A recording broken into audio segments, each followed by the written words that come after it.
آج خوشی ہوئی آپ لوگوں کے درمیان سیالکوٹ سے ایک بارڈر کے پورب میں ایک گاؤں کے اندر سسٹم دیکھ کے، سرکی پاکشیں دیکھ کے، آپ لوگوں کی دلچسپی دیکھ کے خوشی ہوئی کہ یہاں پہ ایک شمع جل رہی ہے، پھیلانے کی کوشش کی جا رہی ہے۔ تو سر بات کر رہے تھے کہ یہ دین کی تعلیم اور دنیا کی تعلیم، دیکھیں اسلام کو، میں ایک عالم نہیں ہوں، میں مدرسے کا پڑھا نہیں ہوں، لیکن اس دنیا کو پڑھا ہے ہم نے، جو ہے نا وہ لوگوں کو پڑھا ہے، ہم نے پبلک کو پڑھا ہے اور معاشرے کو پڑھ رہے ہیں۔ دنیا ایک کھلی کتاب ہے، بہت بڑی کتاب ہے، اور یہ بہت کچھ سکھاتی ہے انسان کو۔ انسان کا جو پرسنل ایکسپیرینس ہے، جس کو ہم کہتے ہیں ذاتی تجربہ، ہڈ بیتی، اس کے ساتھ انسان بہت کچھ سیکھتا ہے۔ تو یہ اسلام کی تابناک ماضی ہے، اس کو ہم جب دیکھتے ہیں تو کیا تھا؟ ہمارے مسجد کے اندر جو امام ہوتا تھا وہ عدالت کے اندر قاضی ہوتا تھا، وہ عدالت کے اندر قاضی ہوتا تھا، یعنی جج ہوتا تھا۔ آج کیا ہے؟ آج مسجد کا امام مسجد کی حد تک، اس کو کہتے ہیں اسے دین کا نہیں پتا، اور عدالت کا جج وہ عدالت تک، اس کو کہتے ہیں اس کو دین کا نہیں پتا۔ ہمیں کیا چاہیے تھا؟ ہمیں دین اور دنیا دونوں چاہیے تھی۔ دین کے بغیر ہماری دنیا نامکمل ہے۔ حقوق العباد کے اوپر بہت زیادہ اسلام نے زور دیا ہے۔ اگر یہ معاشرہ نہ ہوتا، اس کی اہمیت نہ ہوتی، تو حقوق العباد کیا ہے؟ حقوق العباد ہے بچوں کی روزی کما کے ان کی ضروریات پوری کرنا، اپنے خاندان، اپنے فیملی کی ضروریات کو پوری کرنا۔ تو یہ معاشرے کے ساتھ ہے، اچھا سلوک کسی کے ساتھ، یہ معاشرہ ہے، لین دین، کاروبار، یہ معاشرہ ہے، اور یہ سارا ہمیں دین نے سکھایا ہے۔ اقبال نے بڑا پیارا اپنے ایک شعر میں کہا کہ جمال پادشاہی ہو یا جمہوری تماشا ہو، جدا ہو دین سیاست سے تو رہ جاتی ہے چنگیزی۔ تو دین اور دنیا، عصری تعلیم اور مذہبی تعلیم کو ساتھ ساتھ لے کے چلنا ہے، اور یہ دونوں اصل میں ایک ہی ہیں، دونوں ایک ہی ہیں۔ دنیا پہ جس نے صحیح طرح سے دنیا کو نبھایا، اصل میں اس نے دین کو نبھایا ہے۔ دوسرا بندہ دنیا کو نبھا نہیں سکتا۔ تو اس لیے یہ قاری صاحب کی بڑی اچھی کاوش ہے۔ ہماری سابقہ جو گورنمنٹ اس وقت ختم ہو گئی، اور شاید اللہ تعالیٰ ان کو پھر موقع دے اور وہ دوبارہ اس کے اوپر کام شروع ہو جائے۔ انہوں نے شروع کیا تھا کہ مدرسہ اور سکول، ان دونوں میں فرق نہ رہے۔ مدرسے کے اندر جناب سکول کی تعلیم بھی ہو، دنیا کی تعلیم بھی ہو، اور انہوں نے سٹارٹ کر دیا۔ اور سکولوں کے اندر ناظرہ قرآن، وہاں پہ ترجمہ قرآن، جب تک کوئی شخص جناب قرآن پاک کو ترجمے کے ساتھ مکمل نہیں کر لیتا، اس کو ایم اے کی ڈگری نہیں ملے گی۔ ہمارے سکولوں کے اندر کلاس 5 تک ناظرہ مکمل کرنا ہے، یہ مسٹ کر دیا، یہ لازمی ہے۔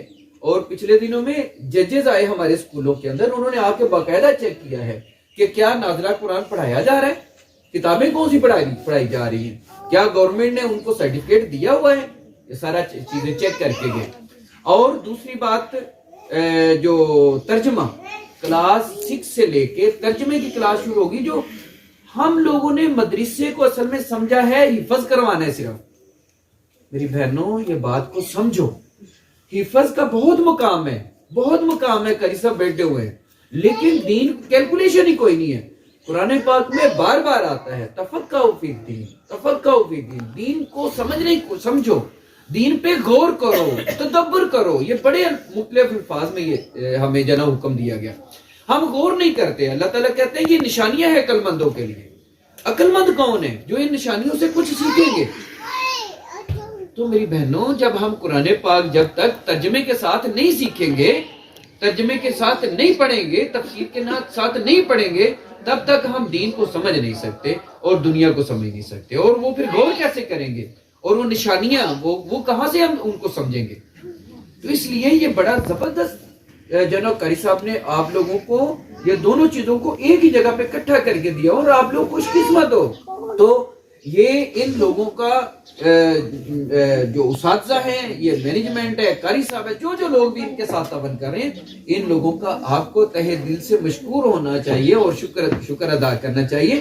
جب ہمارے بیٹے ہماری بیٹیاں ان کے پاس قلم نہیں ہوتا نا، اسکول میں جاتے ہیں پین نہیں ہوتا، تو سارا دن ان کا ضائع ہو جاتا ہے، کچھ سیکھ ہی نہیں سکتے، کاپی نہیں ہوتی وہ کام نہیں کر سکتے، پینسل، یہ ضروریات چھوٹی چھوٹی، یہ بچوں کو فوری طور پہ آپ ان کا بندوبست کر کے دیا کریں، ورنہ یہ تو مطلب ایسے ہی ہے نا، اگر یہ چیزیں نہیں ہیں ان کے پاس تو ایک یہ آپ کے قریب بارڈر لگتا ہے، بارڈر پہ ہم چلے جاتے ہیں، لڑائی شروع ہو گئی، اللہ نہ کرے لڑائی شروع ہو گئی، ہم بھی وہاں پہ لڑنے کے لیے چلے گئے، ہمارے پاس گن نہیں ہے، ہمارے پاس بندوق نہیں ہے، ہمارے پاس اسلحہ نہیں ہے، ہمارے پاس تلوار نہیں ہے، ہمارے پاس تیر نہیں ہے، تو ہم وہاں پہ جا کے کوئی لڑائی کر سکتے ہیں؟ تو وہاں پہ کیا ہوگا؟ وہ لوگ بڑی جلدی سے جو نا وہ ہمیں شوٹ کر دیں گے اور ہم مر جائیں گے۔ ہم نے خودکشی کی ہے بغیر اسلحہ کے وہاں پہ جا کے۔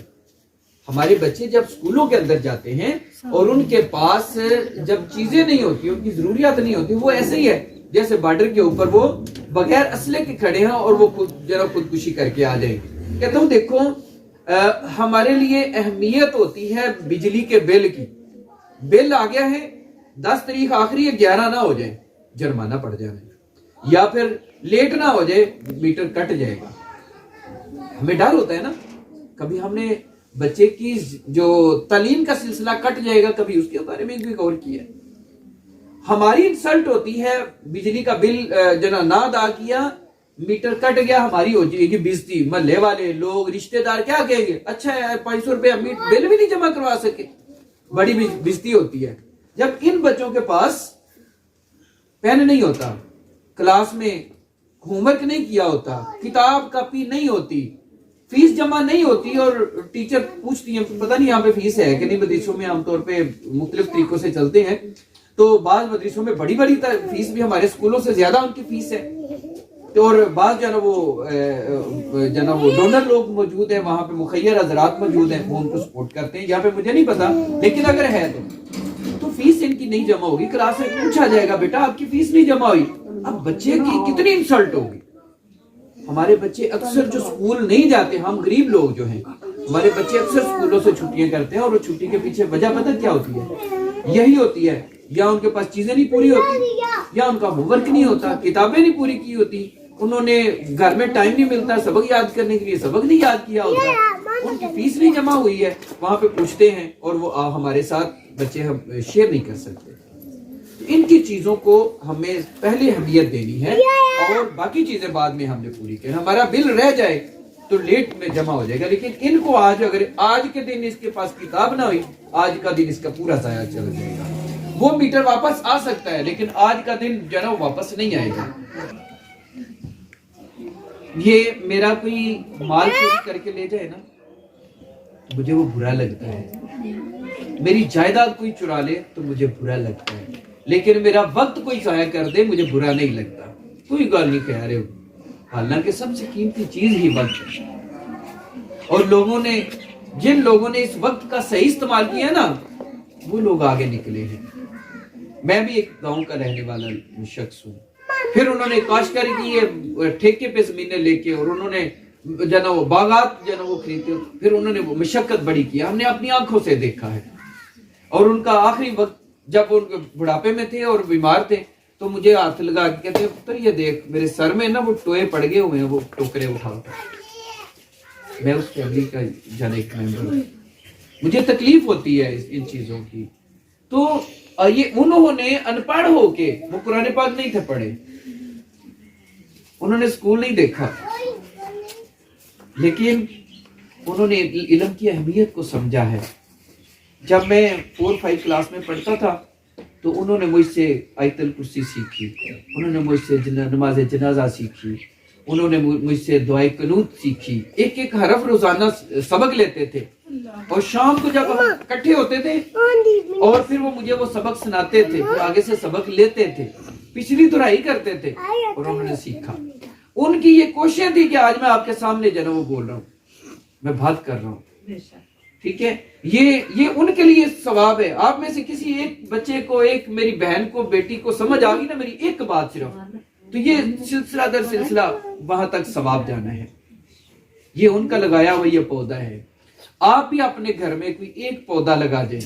میرے سے پہلے میرے بہن بھائیوں میں کوئی نہیں پڑھا ہوا، 6, 7, 8 مطلب میٹرک نہیں کیا تو ان پڑھ ہوئے نا، کوئی نہیں پڑھا ہوا.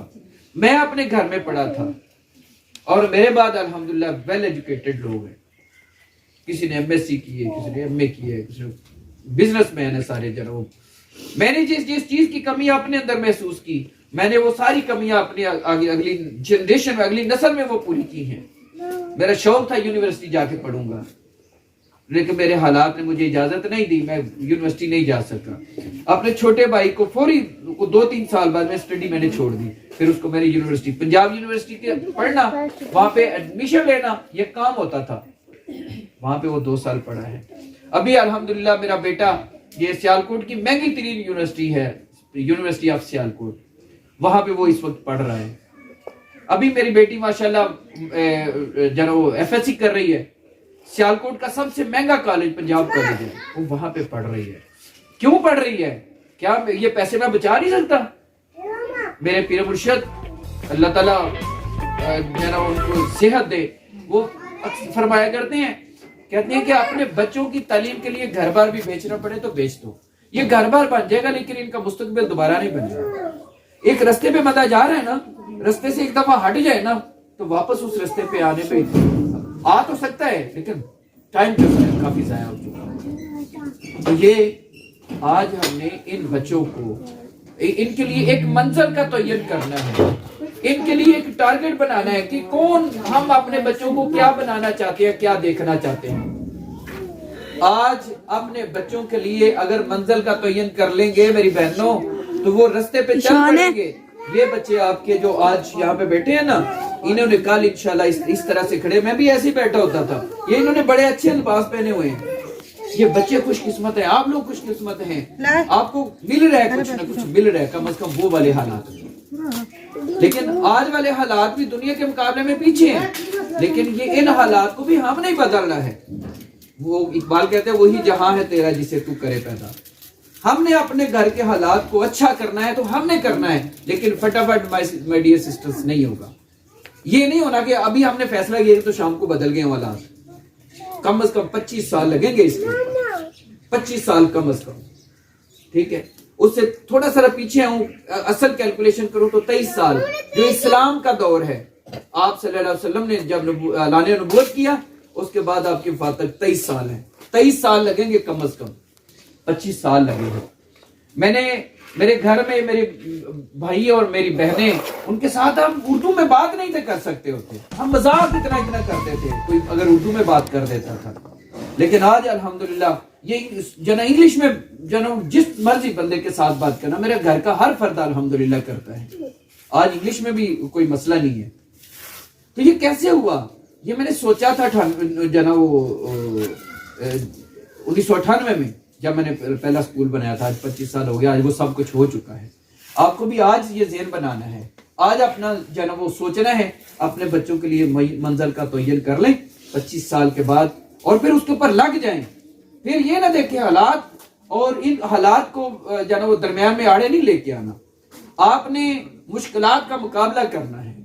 یہ جو ستارے ہیں نا، ستارے اندھیرے میں چمکتے ہیں، کبھی یہ دن میں نہیں چمکتے. اور رات مائی ڈیئر سسٹر، رات جتنی مرضی اندھیری ہو نا، اندھیری رات ہو تو وہ رات آخر اس نے ختم ہونا آخر اس نے ختم ہونا اور اس طرح کا روشن دن نکلنا ہی ہوتا ہے. یہ فرض کر لیں کہ ہماری زندگی میں ہمارے خاندان کے اوپر تاریخ دن ہے، یہ اندھیرا ہے اس وقت اور مشکل حالات ہیں، یہ بدلنے ہیں انشاءاللہ. لیکن بدلنے کیسے ہیں؟ خدا نے آج تک اس قوم کی حالت نہیں بدلی جسے آپ خیال نہ ہو اپنی حالت کے بدلنے کا. ہم نے ارادہ کرنا ہے تو یہ بدلنے ہیں، ہم نے نہیں ارادہ کرنا تو نہیں بدلنے. کئی ایسی فیملیاں جن کے پاکستان بننے سے پہلے بھی حالات ایسے تھے اور آج بھی حالات ایسے ہیں، اور ان کی زندگیوں کا آپ مطالعہ کر کے دیکھیں. انہوں نے حالات بدلنے کی کوشش ہی نہیں کی ہے. لیکن جنہوں نے کوشش کی ہے وہ پنجابی کہتے ہیں کھلک ہو گئے. ٹھیک ہے, وہ جہالت سے وہ علم کی روشنی میں آ گئے, وہ غربت سے امیری میں آ گئے, وہ پسماندگی سے خوشحالی میں آ گئے ہیں. یہ ممکن ہے سب کچھ, اور وہ خدا غریب کا بھی خدا ہے اور وہ خدا امیر کا بھی خدا ہے. وہ امیر کو جس نے دیا وہی خدا ہے, اور کسی سے اگر چھین لیا تو وہی خدا نے چھینا ہے. اللہ تعالیٰ کبھی دے کے آزماتا ہے, کبھی چھین کے آزماتا ہے. ہمیں اپنے جنیس کے اوپر, اپنے خدا کے اوپر جو یقین اپنا پختہ کرنا ہے کہ وہ اللہ کے خزانے بے شمار ہیں, اور جس کو چاہے عطا کر دیتا ہے, اور یکدم بھی عطا کر سکتا ہے, کسی کو تھوڑا تھوڑا کر کے عطا کرتا ہے. اپنے گھروں کے حالات, یہ والا طبقہ ہے نا ہمارا بہنوں کا, ان کے ہاتھوں میں گھر کے حالات ہیں. میں اکثر جناب اپنے بچوں کو بھی سمجھاتا ہوں, اور جس خاتون کے ساتھ بھی, اپنے ٹیچرز کے ساتھ میں یہ بات کرتا ہوں. میں کہتا ہوں دیکھو عورت جو ہے نا, عورت یہ اس کے گھر, یہ چاہے تو گھر کو جنت بنا دے, یہ چاہے تو یہ جنت والے گھر کو دوزخ میں تبدیل کر دے. یہ آپ کے ہاتھوں میں ہے. کوئی آپ کا بیٹا ہے, بھائی ہے, دیور ہے, کوئی بھی گھر کا فرد ہے, ہم فٹافٹ نیگیٹو سوچتے ہیں. اچھا یہ نہیں میرے ساتھ صحیح کرتا, یہ نہیں صحیح کرتا, اور سارے صحیح غلط کرتے ہوں گے, دیکھنا میں صحیح کرتا ہوں کہ نہیں. مجھے اپنے سے کرتا ہے, میں نے بھائی اپنا جواب دینا اللہ کے سامنے. میں نے اس کا جواب نہیں دینا, میں نے آپ کا جواب نہیں دینا, میں نے ان کا جواب نہیں دینا, میں نے صرف اپنا جواب دینا ہے.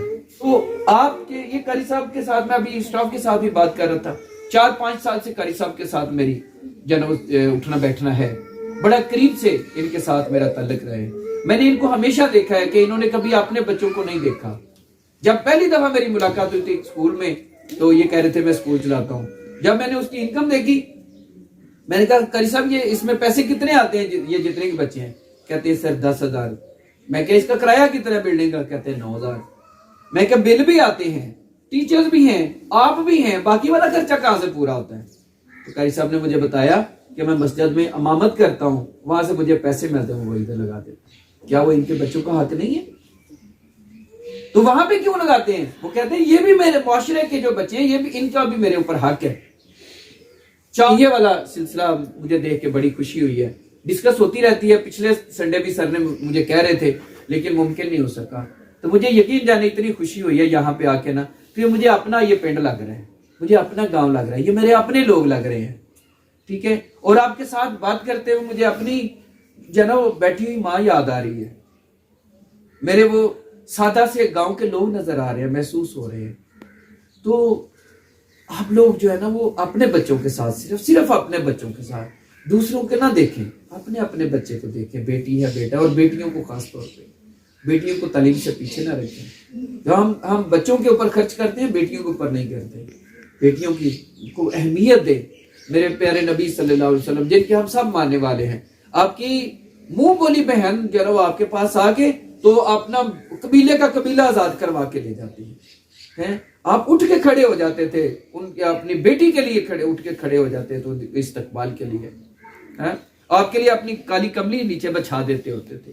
تو یہ مقام ہے, تو بیٹیوں کو اہمیت دیں. ان کے بدلے سے اللہ تعالیٰ نے آپ کو جو دینا نا, ہم سوچ بھی نہیں سکتے. بیٹوں نے پتہ نہیں, ہمیں اللہ تعالیٰ نیک کرے سب کو, ویسے اچھی امیدیں رکھنی چاہیے, لیکن نہیں پتا یہ جائیدادوں کے وارث بھی یہی ہیں, اور پوچھتے پھر بھی پیرنٹس کو نہیں ہیں. یہ بیچاریاں, ان کو اکثر ہم ان کے حق بھی مار جاتے ہیں, پوچھتی پھر بھی یہی ہیں آ کے. اللہ تعالیٰ ہم سب کو ان باتوں کے عمل کرنے کی توفیق دے. اور یہ میں نے باتیں انسان نہ کر جاتا ہے. اللہ تعالیٰ نے انسان کو 2 کان دیے ہیں, 1 زبان دی ہے. اس میں فلسفہ کیا ہے, لاجک کیا ہے؟ وہ 2 زبانیں اور 1 کان بھی تو دے سکتا تھا نا. اس نے ہمیں 2 کان دیے ہیں کہ ہم زیادہ سنیں, جیسے آپ سن رہے ہیں, اور 1 زبان دی ہے کہ ہم زیادہ بولیں, تھوڑا بولیں. لیکن افسوس کہ ہم کیا کرتے ہیں, ہم زیادہ بولتے اور سنتے کم ہیں, اور اس کی وجہ سے مسائل پیدا ہوتے ہیں. اپنی زندگی میں کوشش کریں, کم کھانا, کم بولنا, کم سونا, ویسے بھی یہ ایمان کی نشانی ہے. تو کم بولیں, لیکن جب جگہ بدلتی ہے تو اصول ذرا بدل جاتے ہیں. اب میں کھڑا ہوں تو میں تو بولنے کے لیے صرف کھڑا ہوا ہوں نا. تو جب انسان بولتا ہے نا, بعض اوقات ایسی باتیں کر جاتا ہے جب کسی کو بعض اوقات تکلیف بھی پہنچ جاتی ہے. اور میری بات سے اگر کسی میری بہن کو، بچے بھی بیٹھے ہیں، کسی کو بات اچھی نہیں لگی نا، ناگوار گزری ہے، تو معاف کر دینا. پتہ نہیں دوبارہ ملاقات آپ لوگوں سے ہوتی ہے نہیں ہوتی، نہیں پتا کوئی بھی نا. یہاں سے باہر بھی نکلنا ہے نہیں پتا، ایک لمحے کا نہیں پتا ہمیں. موت اور زندگی میں صرف ایک سانس کا فرق ہے. سانس آ جائے تو زندگی ہے، نہ آئے تو موت ہے. ہمیں کوئی بھی معاملہ کرتے ہوئے اس جو نا وہ بات کو ذہن میں رکھنا ہے کہ موت اور زندگی میں ایک سانس کا فرق ہے. کوئی بھی کام کریں، کسی سے ناراض ہونے لگے نا، کوئی ناراض ہونے لگے، ہم اپنے دل میں کم از کم ایسی بات نہ رکھیں، غیبت نہ کریں، کسی کی خلاف بات نہ کریں، برا نہ کسی کے بارے میں سوچیں کہ پتہ نہیں 1 منٹ بعد موت آ گئی کیا ہوگا. نماز میں اکثر ہم باجماعت پڑھتے ہیں نا، میں کئی لوگوں کو دیکھتا ہوں اور میں اپنے اندر سوچتا ہوں، وہ نا کھڑے ہو کے انتظار کر رہے ہوتے ہیں کہ اب رکعت سے سجدے سے اٹھیں گے تو پھر ملتے ہیں. تو میرے ذہن میں پتہ کیا بات ہوتی ہے کہ اگر یہ سجدے میں گئے ہیں نا تو تھوڑا سا ٹائم بھی مل گیا تو جتنی جلدی ہو سکتا ہے نماز کے ساتھ شامل ہوا جائے. کیوں؟ اگر 1 لمحے بعد مجھے موت آ گئی اور میں نماز میں ہوا تو میں خوش قسمت. اگر اس لمحے سے پہلے میں جو نا وہ مطلب نماز میں نہ جا سکا تو مسجد میں تو ہوں، خوش قسمتی تو وہ بھی ہے، لیکن نماز کے اندر موت آئے تو کیا ہی بات ہے. اس لیے میں کوشش کرتا ہوں جلدی سے جلدی نماز کے ساتھ مل جائے جہاں بھی موقع ملے. اسی لیے اپنی سوچ کے اندر یہ بات پکی کریں، ہم پکی کریں اور دوسروں کو بھی یہ سکھانے کی کوشش کریں کہ موت اور زندگی میں ایک سانس کا فرق ہے. ایک سانس کی اہمیت کو سمجھیں. اللہ تعالیٰ ہمیں لمبیاں زندگیاں دے، کوئی پتہ نہیں کسی نے 100 سال گزارنی ہے، کسی نے 10 سال گزارنی ہے، لیکن ہمیں اس چیز کو ذہن میں رکھنا ہے بحیثیت مسلمان. تو اپنے معاملات کو درست رکھیں اپنے بچوں کے ساتھ. یہ بچے ہمارے نا مستحق ہیں ہمارے حسن سلوک کے اور ہمارے تعاون کے. ہم اگر والدین نے اپنے بچوں کا نہیں سوچا تو ہمارا ان کا چاچا، تایا، پھوپھا، خالو، یہ یقین جانے حق کا آپ کا ہے، لیکن ان سے ہمیں امیدیں نہیں لگانی ہیں. ان سے ہمیں کبھی یہ نہیں، ان کو ان کی طرف ریفر نہیں کرنا. جاؤ اپنے چاچو سے کہو. کیوں کہو؟ ماں آپ ہیں، باپ آپ ہیں، وہ کیوں چاچو سے کہیں بھائی؟ آپ کہیں ان کو کہنے دو نہ کہ، ورنہ ان کی معاملات کو آپ خود اپنے تک رکھیں اور اپنے بچوں کے اوپر دھیان رکھیں، ان کے اوپر نظر ہے، بار کمپنی کے اوپر دھیان رکھیں. آپ کو اس کا بڑا جانا فائدہ ہوگا. تو اللہ تعالی ہم سب کا حامی و ناصر ہو. السلام علیکم.